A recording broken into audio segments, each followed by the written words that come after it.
საგზაო უსაფრთხოება და მძღოლების მომზადების დონე. საკითხი, რომელიც მეტეოროლოგიური მდგომარეობის გაუარესებისთანავე აქტიურდება და ავტოსკოლებთან პირდაპირ კავშირშია. რამდენად ხარისხიანია ცოდნა, რომელსაც ქვეყნის მასშტაბით არსებული ასეულობით ავტოსკოლა გასცემს. თუ სპეციალისტების შეფასებებს დავეყრდნობით, მძღოლების მოსამზადებელი ცენტრების უმეტესობაში სწავლების ხარისხი არადამაკმაყოფილებელია.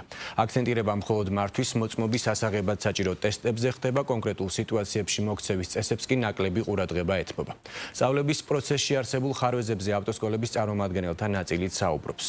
რა უნდა შეიცვალოს პოტენციური მძღოლების მომზადების პროცესში და რატომ ითხოვს სექტორი სავალდებულო ლიცენზირებას. მარიამ აფციაურიგი ამბობთ. დღესდღეობით როგორც ჩვენ გვაქვს მონაცემები 365 ავტოსკოლაზე მეტი არის. ავტოსკოლის დამფუძნებელი სალომე ბუკია ამბობს, რომ ქვეყანაში მძღოლების მოსამზადებელი ცენტრების სიმრავლეა, რისი მიზეზიც ამ სფეროს ლიცენზირების არარსებობა. ამიტომ მისივე თქმით, მასწავლებლების კომპეტენცია არ კონტროლდება, შედეგად კი სწავლების ხარისხი უმეტეს შემთხვევაში ძალიან დაბალია. სალომე ბუკიას განცხადებით, აუცილებელია სავალდებულო ლიცენზირების ამოქმედება და კონტროლის გამკაცრება, რაც მოსწავლეებს ხარისხიანი ცოდნის მიღებაში დაეხმარება. არ არის კანონით დარეგულირებული, ლიცენზია არ ხდება, მხოლოდ ხდება მომსახურების სააგენტოში რეგისტრაცია. შესაბამისად დაარეგულირებს ჯანსაღ კონკურენციას გახდის ამ ავტოსკოლებს შორის. ხარისხიანი მე თუ მკითხავთ სწავლება ვერ იქნება.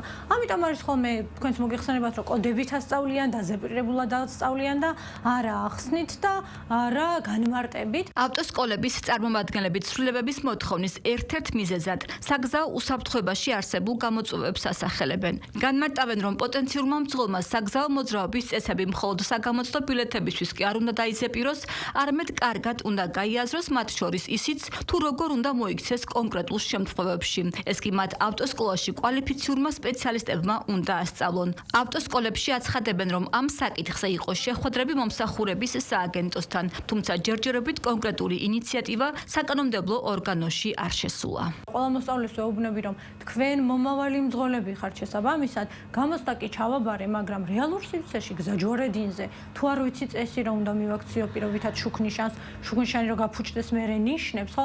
აი ეს გააზრებულად თუ არ მექნება, იმიტომაც ხდება სამწუხაროდ ეს ავარიები. საგზაო უსაფრთხოების საკითხებზე მომუშავე სპეციალისტები ამბობენ, რომ ბოლო დღეების უამინდობის დროსაც კარგად გამოჩნდა, რამდენად პრობლემურია მძღოლების მომზადების დონე. ექსპერტების თქმით, მძღოლებს ავტოსკოლებმა მხოლოდ გამოცდის ჩასაბარებლად საჭირო ცოდნა კი არ უნდა მისცეს, არამედ უნდა შესძინოს ყველა ის უნარი, რაც რეალურად ჭირდებათ ავტომობილის მართვისას, მათ შორის ამინდის რთულ პირობებსა და სხვა რთულ სიტუაციებში.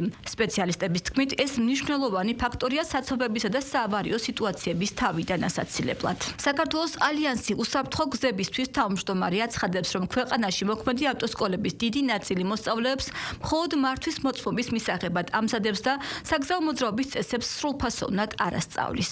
ეკალალიაშვილი ფიქრობს, რომ ავტოსკოლების ლიცენზირება სასწავლო პროცესს და სწავლის დონეს გაუმჯობესებს, როგორც თეორიულ, ისე პრაქტიკულ ნაწილში.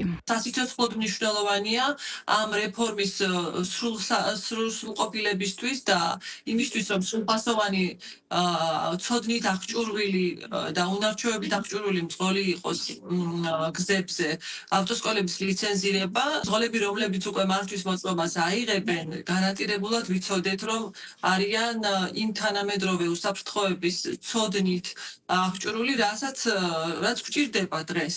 ავტოსკოლების ლიცენზირების მოთხოვნა წლებია ისმის, თუმცა ჯერჯერობით საკანონმდებლო ცვლილებაზე მუშაობა არ დაწყებულა. ავტოსკოლების წარმომადგენლები და სპეციალისტები თანხმდებიან, რომ მსგავსი რეგულაცია ავტოსკოლების რაოდენობას შეამცირებს, თუმცა შედეგად მოგცემს იმას, რომ მართვის მოწმობის გამოცდაზე ლიცენზირებულ ავტოსკოლებში მიღებული ცოდნით მოსწავლეები უფრო მაღალ შედეგს აჩვენებენ და რაც მთავარია, ავტომობილების საჭეს მხოლოდ მაღალ დონეზე მომზადებული მძღოლები მიუსხდებიან.